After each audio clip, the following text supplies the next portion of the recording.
Live from Fargo and serving you on TV, online, and on the go. This is Valley News Live at 4. Today's top 4 at 4. A man is in jail after running from police, and a woman is dead after she jumped out of his car. Officers tried to pull over Dylan Leopard around 3 a.m., but he took off. Police following him and finding a woman with severe injuries laying in an apartment parking lot. Leopard's vehicle was tracked to a different complex where he hit a parked car and ran into an apartment. Leopard was arrested for leaving the scene of an accident involving death, reckless endangerment, and an outstanding warrant.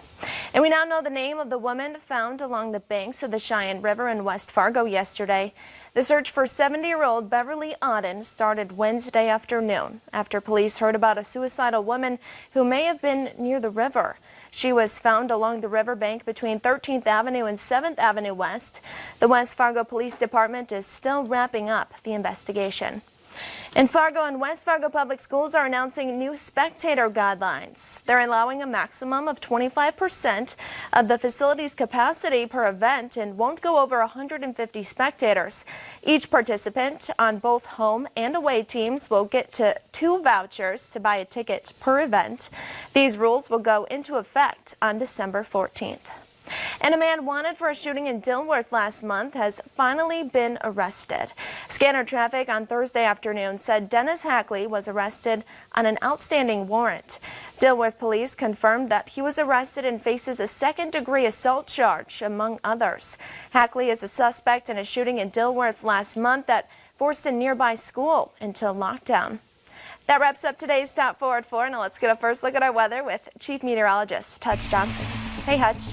Hey, Kelly. Hello, everyone. It does look like we have cooled off significantly across all areas as we go through our afternoon and evening. The cloud cover remains and temperatures for most of us are in the 20s, except Roseau. If you want to warm up, pack the bags and head north. It's a little milder up there, 30 whole degrees. Here's a look at the cloud cover. The snowflakes being held at bay, a few around the Winnipeg area. And from time to time, I have seen a flake drifting down from the clouds here in the FM area. So tonight, cloudy skies, light winds, and temperatures steady to slowly falling by around midnight. We stay in the 20s throughout here and in Grand Forks as well. Now it looks quiet tonight, and these clouds look to be lingering into your Saturday forecast, but we should see some sun this weekend. I'll have a little bit of detail on that, and we also have to update you on a chance of weekend flakes for the valley. We'll do all of that coming up here in just a couple of minutes. Callie? Flakes. Oh, no. Well, thanks, Hutch. Yes.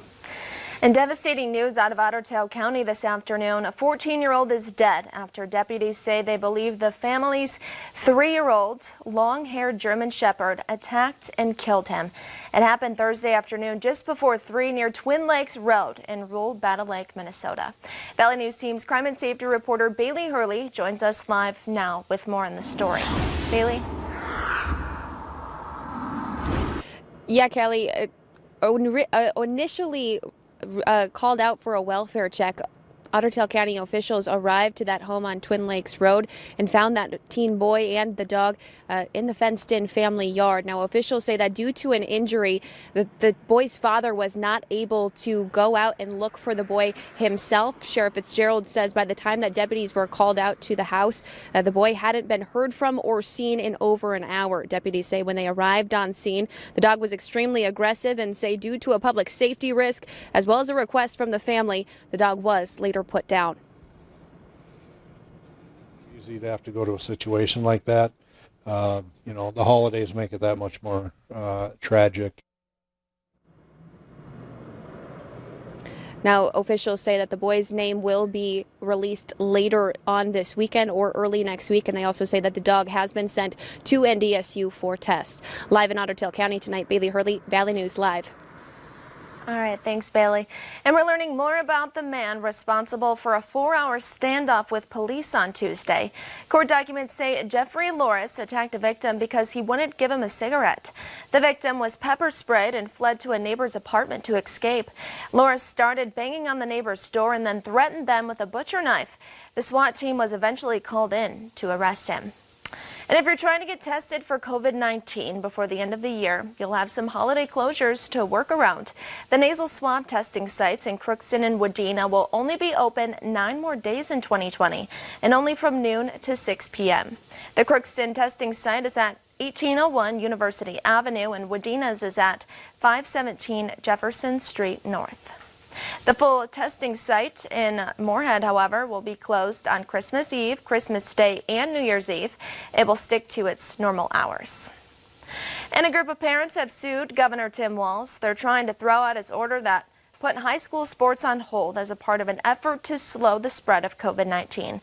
But lawmakers agreed on $216 million in grants for businesses hurt by the 4-week pause. The grants are one component of an aid package being negotiated for a special legislative session on Monday, which is also when the governor plans to announce whether he'll extend the pause beyond next Friday.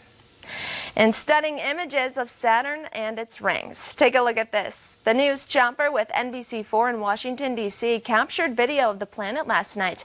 It's the second night in a row the chopper has gotten clear views of the ringed planet, but you'll want to keep an eye on the sky over the next 10 days. Saturn, its neighbor Jupiter, are appearing closer together than they've been in centuries.